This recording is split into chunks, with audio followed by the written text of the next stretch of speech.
오늘 이 시간은 조금은 적나라한 시간을 좀 가질까 합니다.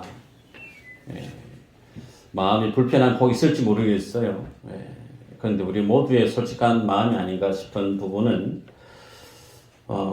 현대인들의 성공의 척도 나도 좀 저 사람처럼 좀 되었으면 좋겠다라고 하는 그 바람의 그 가치 기준, 그 중심에는 뭐니 해도 돈이 자리하고 있는 줄 압니다. 그래서 우리들의 삶의 가치관 속에는 부인할 수 없는 것이 가장 큰 자리를 차지하고 있는 영역들이 물질, 돈에 대한 가치다, 그렇게 생각됩니다. 그래서 많은 사람들은 자신의 삶을 무엇에 따라 살아가게 되느냐면 돈의, 물질의 흐름에 따라 그 사람의 삶의 스토리가 따라가게 되는 듯 싶어요. 그런데 자칫 잘못하면 정도로 걸어가야 됨에도 불구하고 정도가 아닌 지름길인 양 알고 그 돈을 따라가다 보면 부도덕한 삶의 결과를 맞닥뜨리게 되죠. 공무원과 고위공직자들이 간혹 TV에서 보게 되는 것, 돈의 유혹을 뿌리치지 못해서 나중에는 손목에 수갑을 차고 스포트라이트에 얼굴을 숨겨가며 그들의 어떤 자랑스러웠던 지난 날들이 도리어 부끄러움으로 우리들 앞에 비춰지는 그런 모습들, 우리는 숱하게 보고 있습니다.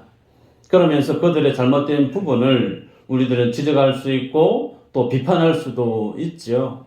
근데 중요한 것은 그들의 잘못된 모습을 바라보고 있는 오늘 나는 어떤가라는 부분을 되짚어 보지 않을 수가 없습니다. 솔직해질까요? 우리들도 정말 돈이 많으면 하고 싶은 것들이 참 많이 있을 것 같아요. 양 목사는 돈이 많으면 큰 정원이 있는 집을 한 채 떡하니 사고 싶다, 그런 생각이 있습니다. 고급진 차도 한 대 있으면 좋겠어요. 통영에 있으니까 마음껏 타고 다닐 배도 한 척 있으면 더 좋겠다. 꿈 깨세요. 그러고 싶은 마음이 드실 것 같은데 상상은 할 수 있잖아요. 그런 돈이 있으면 그러면서 원하는 곳, 좋아하는 사람과 함께 어려움 없이 세상을 좀 즐기면서 여유를 좀 누리면서 사는 시간이 있으면 참 좋겠다라고 하는 그런 시간을 마음을 갖게 되죠. 어쩌면 이런 어떤 생각들은 모든 인생들 속에 한 번쯤 자리를 하게 되는 욕망의 모습들이 아니겠나 싶습니다. 여러분, 우리들은 세상 사람들이 아니죠. 우리들은 하나님을 믿는, 천국을 인정하고 그 하나님의 나라를 대망하며 이 땅에 살아가는 하나님의 백성들이에요. 그래서 우리들은 잠깐 이 땅에 왔다가 그냥 지나갈 나그네와 같은 삶을 사는 인생으로서 우리 마음속에는 하나님의 나라가 늘 그 중심에 있습니다. 그런데 우리 마음 또 한켠에는 이 땅에서의 삶에 대한 욕심을 떨쳐낼 수가 없는 것이 솔직한 우리들의 삶의 모습 아니겠나 싶어요. 여러분, 우리의 믿음의 그 방향성과 지금 이 세상 속의 현실 가운데 내 속에 있는 이 믿음의 실질적인 모습 사이에는 상당한 괴리감이 있죠. 상당한 거리감이 있다는 거예요. 어떻게 하면 이 갭을 줄여갈 수 있을까? 여러분, 그 갭을 줄여갈 수 있는 원리 하나, 그것이 뭐냐면 우리의 삶의 가치 중심을 소유지향적인 삶을 살아가는 데서 이게 소유를 함으로 인한 삶의 기쁨, 소유를 함으로 인한 인생의 행복이 전부가 아니구나. 이것보다 더욱더 더 중요하고 본질적인 삶의 가치가 안에 있구나라고 하는 것을 깨닫지 못하면 우리들은 평생토록 가지기 위해서 삶을 보내다가 허망한 삶으로 끝맺을 수가 있습니다. 솔직하게 돈은 우리의 삶들 속에 참 많은 것들을 줄 수 있는 능력이 있습니다. 원하는 거, 하고 싶은 거, 갖고 싶은 거, 다른 사람을 도와주고 싶은 능력까지도 이 물질이 가지고 있는 힘이 있습니다. 그래서 많은 사람들이 소유지향적인 삶을 뿌리치기가 참 어렵죠. 자, 여러분, 그런데 우리가 읽었던 시편 49편, 우리가 어제는 1절부터 12절까지 보았지만 전체 내용을 살펴보기를 원하는 것은 1절부터 4절까지의 내용 속에는 생명의 구속에 대한 내용을 기록하고 있어요. 하나님 앞에 구원함을 얻는 것, 소위 구속함을 얻는 것, 하나님 앞에 구원함을 얻기 위해서 소위 속전, 생명의 값을 지불하는 그 속전의 가치가 얼마나 대단한지, 온 천하 만물을 다 값을 주어도 한 생명이 하나님께로부터 구원함을 얻기 부족하다 그래요. 모든 것을 다 영혼을 구원하는, 생명을 구원하는 그 일에 값을 쏟아 부어도 하나님이 원하시는 그 생명의 값에는 부족하다는 거예요. 그 말의 의미는 인생이 많은 것을 붙들고 많은 것을 가지고 살아가려고 하지만 그 사람의 생명을 구원하는 일에는 그 돈이 그 생명을 보장해 줄 수 없다라는 결론으로 성경 우리에게 제시합니다. 그래서 우리들은 소유지향적인 삶이 아닌 소유에서 좀 더 한 걸음 벗어나서 생명지향적인 삶을 사는 삶이 더욱더 하나님 앞에 더 본질적이고 중요한 삶의 가치 기준임을 성경이 우리에게 말씀합니다. 여러분, 그럼에도 불구하고 내가 구원을 얻을 믿음이 없어요. 당신이 지금 죽으면 구원을 얻을 만한 구원의 확신이 있으세요? 질문을 던졌는데 내 안에 구원에 대한 확신이 별로 없어요. 여러분, 그래도 그것은 생존의 문제에 있어서 직접적으로 영향을 미치지를 않습니다. 내가 구원을 얻을 만한 믿음이 없고 어떤 하나님의 큰 믿음의 자리에 믿음의 열매가 내 안에 많이 없어도 그 없음에 대한 내용이 당장에 내 삶의 어떤 위협으로, 어떤 부담으로 작용하기가 쉽지 않다는 거예요. 반면에 우리들은 당장에 돈이 없으면 먹고 살 길이 막막해집니다. 가정에 돈이 없으면 자녀들을 뒷바라지 하는 이 일이 불가능해지죠. 교회에 재정이 부족하면 교회 사역을 감당할 수가 없습니다. 국가의 잔고가 재정이 부족해지면 그 나라 존립이 위태롭죠. 그래서 우리들은 생존과 생명에 대한 부분에 있어서 늘 오해를 가질 수가 있어요. 생명이 정말 중요하다. 그 생명을 구원하는 그 일에 돈이 직접적인 영향을 미치지 않지만 그럼에도 불구하고 생존에는 절대적으로 돈이 필요하다는 거예요. 그래서 생명을 위해서 살아야 되는 것이 맞는데, 건강을 위해서, 영원한 생명을 위해서 살아야 되는 것이 분명 맞는데, 그럼에도 불구하고 오늘 우리는 직접적으로 급하지 않으니까 당장에 급한 것이 뭐냐면 생존에 급급해서 돈을 쫓아가는 삶을 살아가기가 쉽더라는 겁니다. 여러분, 우리가 말씀을 볼 필요가 있는데요. 10절의 내용을 보면 이렇게 기록하고 있습니다.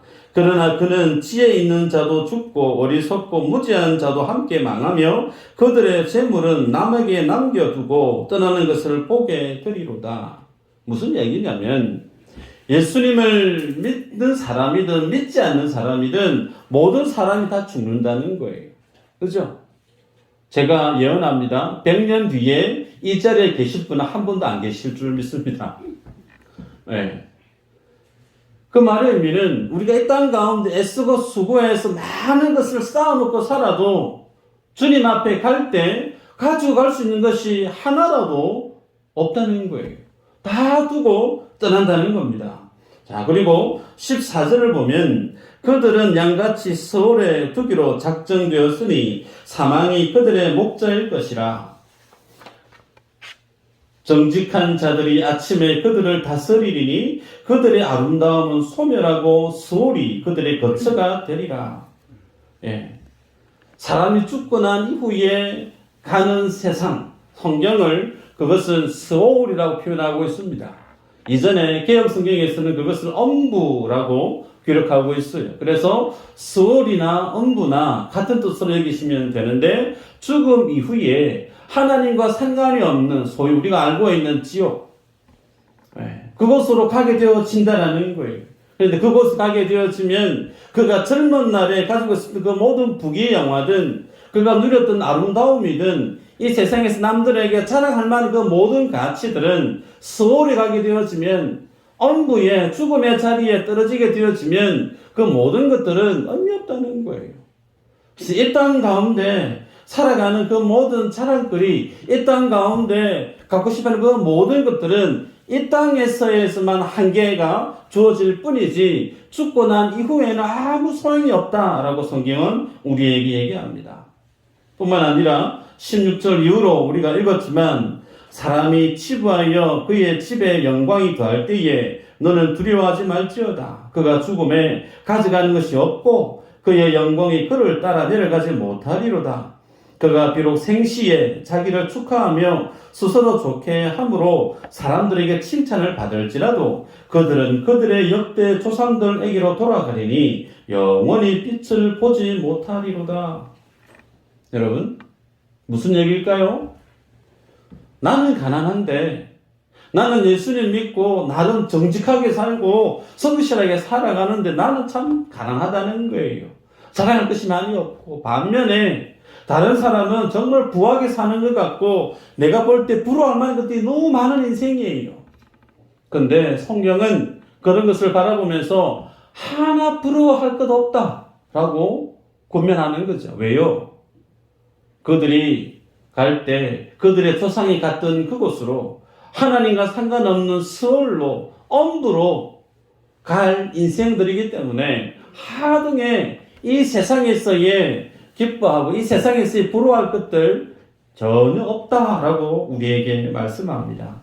그러기에 성경은 오늘 우리에게 소유지향적인 삶보다 무엇이 더 중요한가? 하나님 앞에서 영혼을 꿈꿀 수 있는 복된 삶의 가치를 붙드는 것이 더 중요하다라는 것을 우리에게 제시합니다.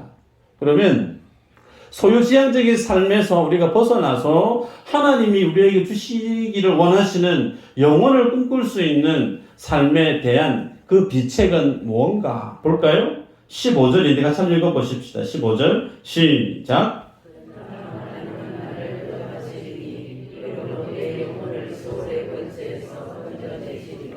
아멘.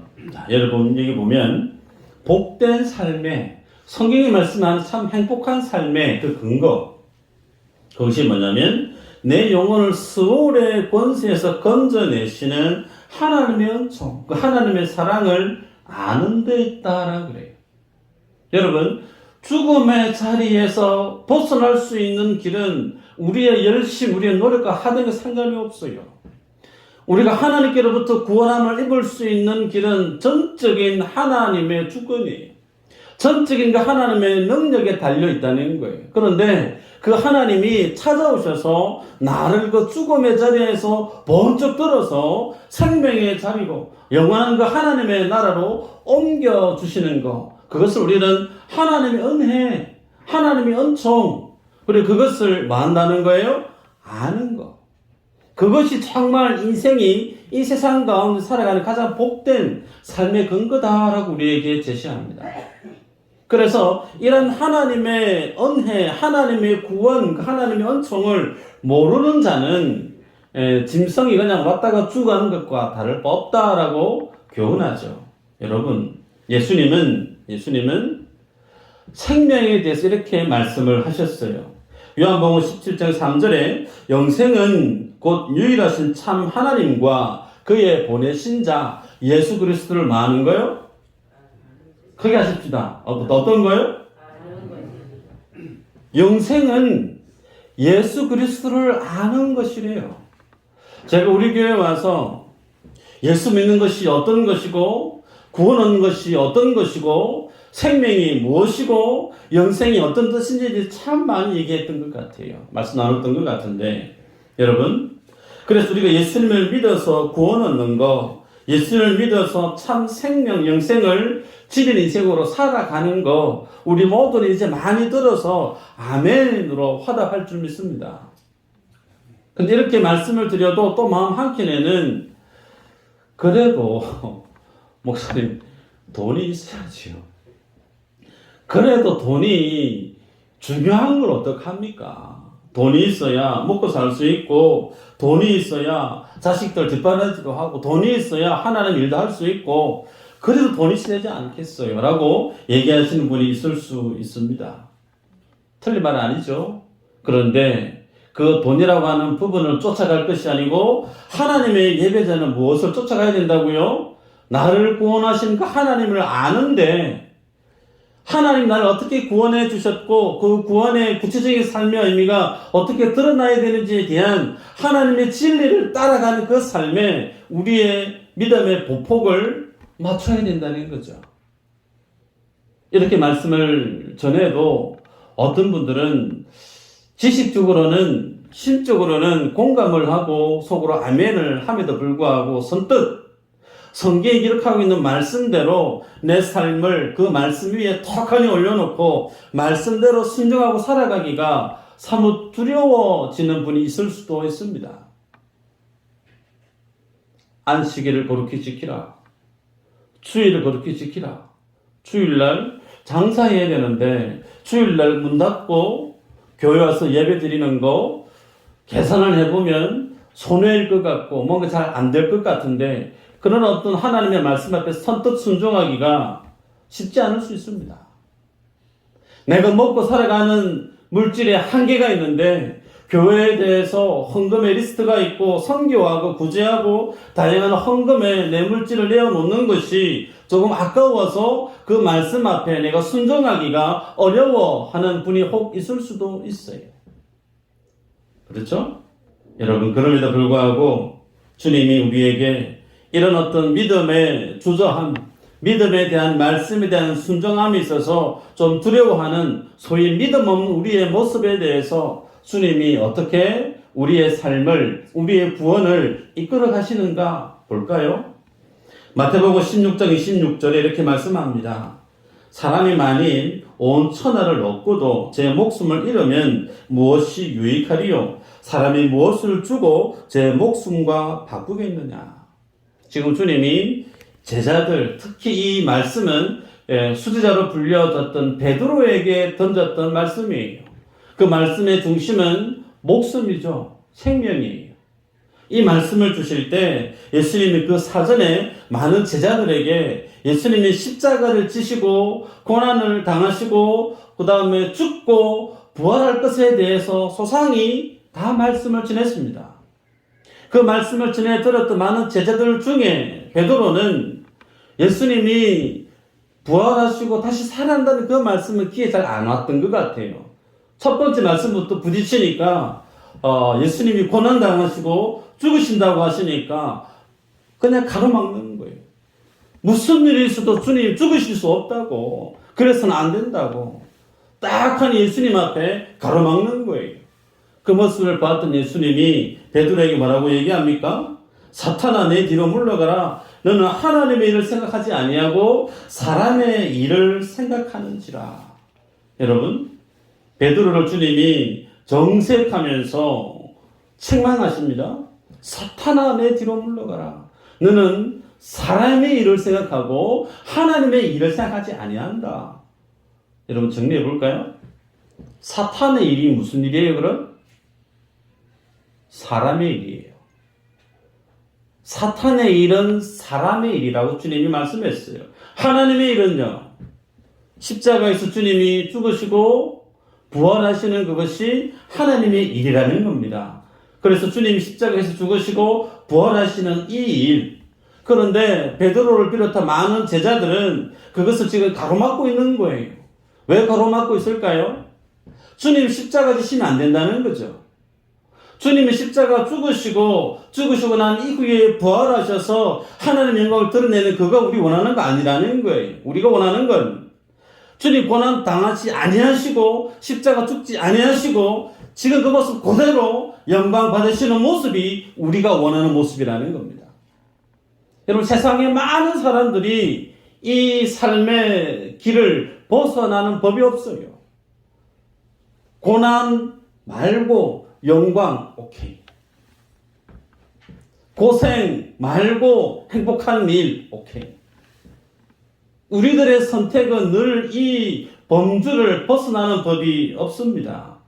그래서 주님이 말씀하십니다. 마태복음 16장 24절, 25절에 이에 예수께서 제자들에게 이르시되 누구든지 나를 따라오려거든 자기를 부인하고 자기 십자가를 지고 나를 따를 것이니라. 누구든지 제 목숨을 구원하고자 하면 잃을 것이요 누구든지 나를 위하여 제 목숨을 잃으면 찾으리라. 계속해서 말씀의 그 중심 포커스가 뭐냐면 목숨이에요. 생명이죠. 근데 주님의 제자들에게 생명을 얻는 길을 어떻게 설명하고 있느냐면 자기를 위해서 사는 길을 택하고 살아가는 그 사람 죽는 길로 가는 것이다 라고 얘기해요. 반대로 예수 그리스도를 위해서 십자가를 지고 그 십자가를 지고 자기를 부인하면서 죽음의 길을 가는 그 사람은 도리어 사는 길을 걸어가는 사람이다 라고 말씀해요. 역설적이죠. 네. 여러분, 예수 그리스도가 아닌 내가 살고 싶고 내가 행복하고 싶고 내가 소위 세상에서 부하게 즐겁게 살고 싶은 그 길을 주님과 상관없이 열심히 사는 그 길은 결국 무슨 길이라고요? 사망의 길이라는 겁니다. 근데 그렇지 않고 나를 부인하고 내 생각, 자존심, 욕심 꺾어가고 내 모든 삶의 목표를 다 내려놓고 하나님이 나에게 원하시는 그 길에 내가 순종하면서 낮아지고 하나님의 미랄이 땅에 떨어져 죽어가는 것처럼 그렇게 살아가는 삶은 사는 길이래요. 생명을 얻는 길이라 말씀합니다. 여러분, 이 길을 소위 생명의 길이다, 십자가의 길이다 라고 주님이 말씀하는데 문제는 다 알고 있는 말씀이죠. 그런데 우리 스스로가 자기 부인의 길을 스스로 걸어갈 수 있는 사람이 있는가? 나 스스로 내 의지와 노력으로 이 생명의 길이라고 하는 주님이 가신 그 길을 뚜벅뚜벅 잘 걸어갈 수 있는 사람이 있는가? 그럴 사람이 없다는 거예요. 예수님은 제자들에게 정확하게 말씀했습니다. 십자가에서 본인이 고난당하시고 죽으시고 또 부활하실 것을 주님이 분명히 말씀을 전해 주었어요. 그런데 그 말씀을 전해 듣고 실제로 주님이 붙들려 가시고 십자가에 순환을 당할 때 그 말씀을 전해 듣던 주님의 제자들 한 사람도 남지 않았습니다. 다 어떻게 해요? 도망가 버렸어요. 무서워가지고 나도 예수님처럼 붙들려서 죽는 거 아닌가? 무서워가지고 다 뿔뿔이 흩어져 버렸습니다. 스스로 자기를 부인하고 주님이 가신 그 길을 십자가의 길을 갈 수 있는 사람 없다는 거예요. 성경이 실패해버렸던 주님의 제자들의 그 모습을 적나라하게 성경으로 기록하고 우리에게 읽혀주는 내용은 우리도 똑같다는 겁니다. 나도 내 스스로 노력해서 의지로 예수님이 가신 그 십자가의 그 길을 나를 부인하면서 걸어갈 수 있는 믿음이 없는 사람이라는 거예요. 그거 우리 인정해야 됩니다. 그렇기에 주님이 홀로 십자가의 그 길을 뚜벅뚜벅 걸어가셨고 십자가에서 돌아가셨을 뿐만 아니라 부활하셨어요. 그리고 나서 부활하신 그 복음에 완성된 그 하나님의 구원의 능력을 가지고 오셔서 제자들 한 사람 한 사람 다시 이렇게 세웠죠. 도망 다녔던, 피해 다녔던, 움츠러들이 그들을 주님이 찾아가서 다시 주님의 귀한 사도 한 사람 한 사람 이렇게 세워서 그 완성된 그 복음의 능력을, 구원의 은혜를 그들에게 주었다는 거예요. 그래서 구원하신 예수 그리스도, 부활하신 예수 그리스도, 복음이 정말 무엇인지 알게 된 주님의 제자들은 그때부터 어떻게 살았죠? 자기를 부인하는 삶을 살았다는 거예요. 그것은 자기 스스로, 자기 의지로, 자기 노력으로 십자가를 향해서 로마에 가면 담두대에서 내 목에 떨어지고 지금 내가 붙들리면 출교를 당해서 사회생활 전혀 못하게 되어지는 그런 어떤 불합리함, 그런 어떤 환란, 심지어 순교에 이르게 되어지는 죽음의 자리까지 그들이 스스로 갔다는 거예요. 그런데 스스로 간 게 아니에요. 그 복음이, 그 진리가 그들을 그 자리로 이끌어 갔다는 겁니다. 그래서 예수를 제대로 만난 사람은, 하나님의 복음을 제대로 경험한 성도는 복음이 마치 블랙홀과 같아서 모든 것을 복음으로, 모든 것을 하나님의 진리로 우리의 삶을 이끌어가게 됩니다.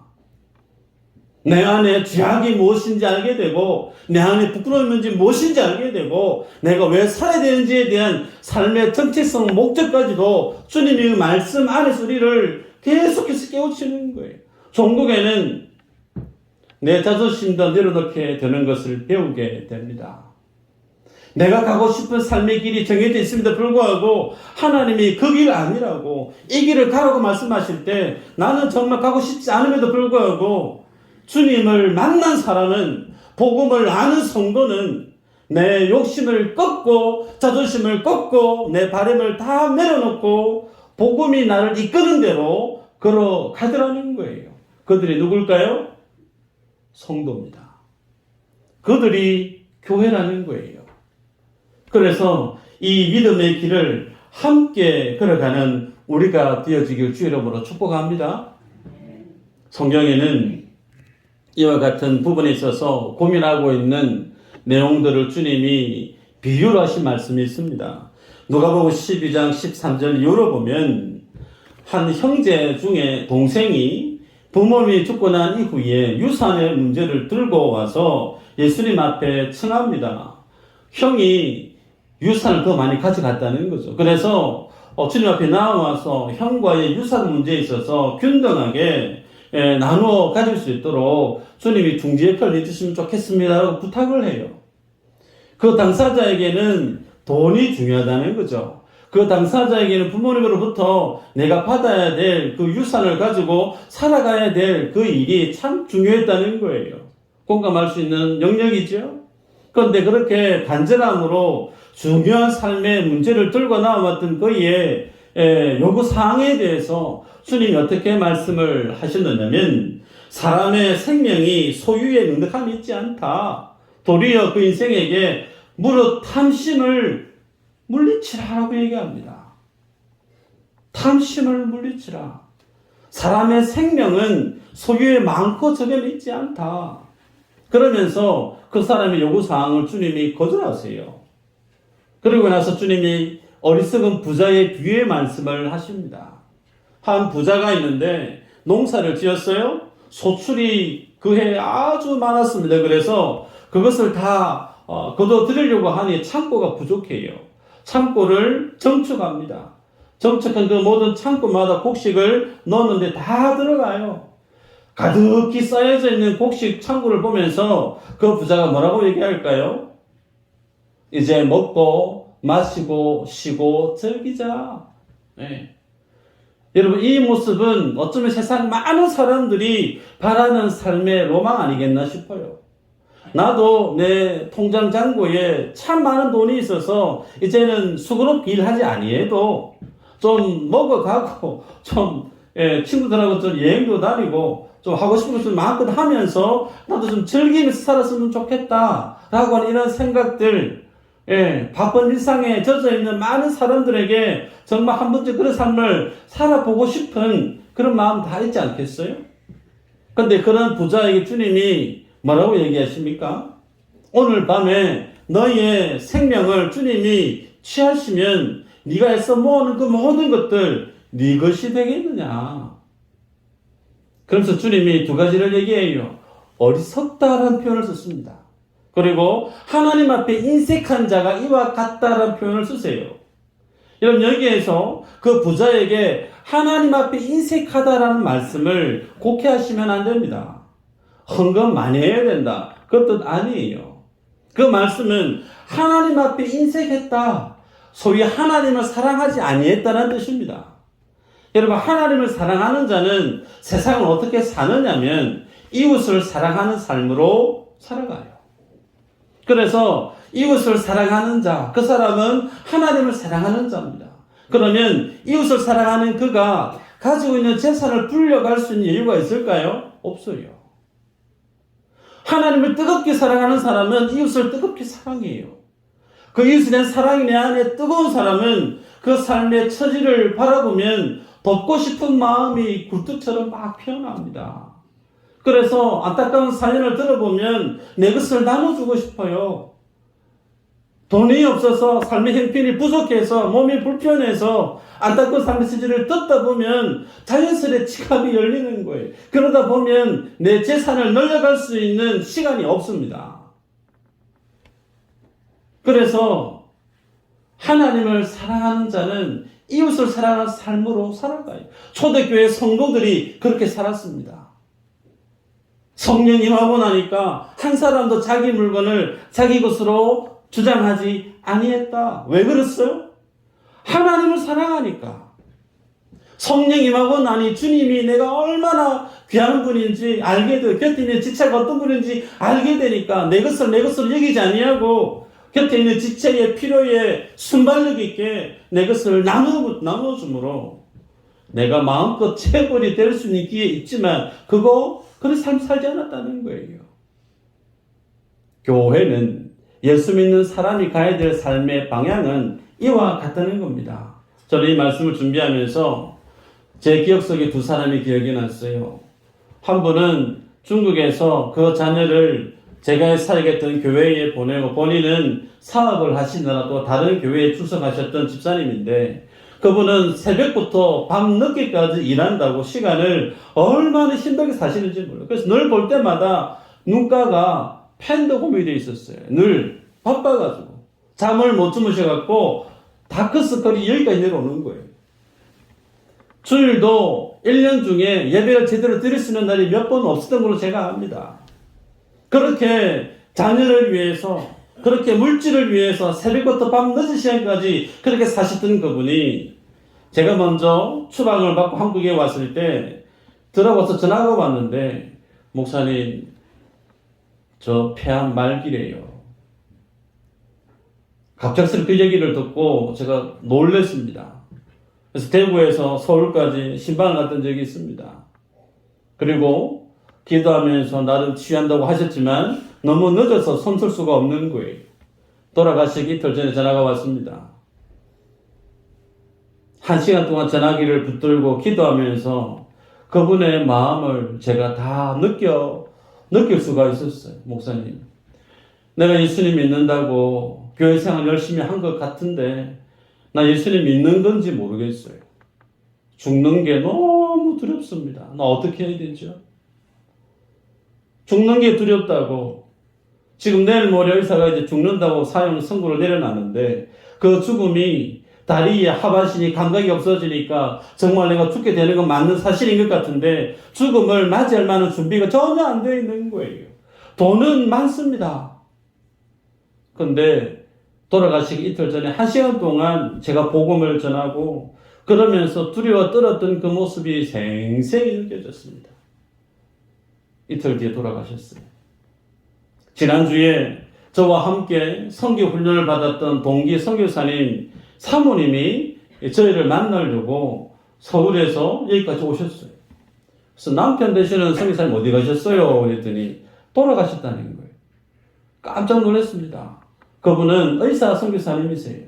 캄보디아에 병원 사역하려고 병원을 다 지어놓고 개원 2주 앞두고 머리가 아파서 사진을 찍어봤더니 뇌종양인 거예요.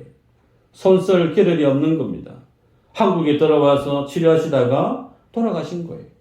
그런데 그 남편 되시는 선교사님이 돌아가시면서 그 과정 속에 사모님 되시는 선교사님이 뭘 깨닫게 되어졌느냐면 비로소 복음이 뭔지를 알게 되었다는 겁니다. 여러분, 목사가 되어도 복음을 모르는 분들이 있어요. 선교사가 되어도 복음을 모르는 분이 있어요. 하물며 교회 안에 출석을 해도 복음을 모르는 분들이 교회 안에 있습니다. 그 선교사님이 남편이 돌아가시고 나면서 그 남편 때문에 비로소 목사님 내가 복음을 이제 알았습니다. 그 남편이 병투병하는 그 짧은 시간 동안 자녀들이 비로소 복음을 알고 와 이제 내가 어떻게 살아야 되고 무엇을 위해서 살아야 될지 이제 제대로 내가 알고 있습니다. 복음을 만나게 된 것이 얼마나 큰 축복인지 몰라요. 그러면서 단 한순간도 그 얼굴색에서 어둠을 본 적이 없습니다. 연신 웃어가면서 여유를 누리면서 도리어 죽음이 기대가 되고 도리어 내 인생의 마지막 날이 더욱더 설레이는 죽음을 초월해 있는 죽음을 뛰어넘고 영혼 속에 살아가고 있는 그 여선교사님 사모님의 모습을 보면서 이게 복음의 능력이다. 여러분 예수님을 믿으십니까? 복음 가운데 있기를 주 이름으로 축복합니다. 말씀 한 구절 읽고 말씀을 맺을까요? 디모데전서 6장 7절 이후로 10절까지 한번 읽어보십시다. 시작.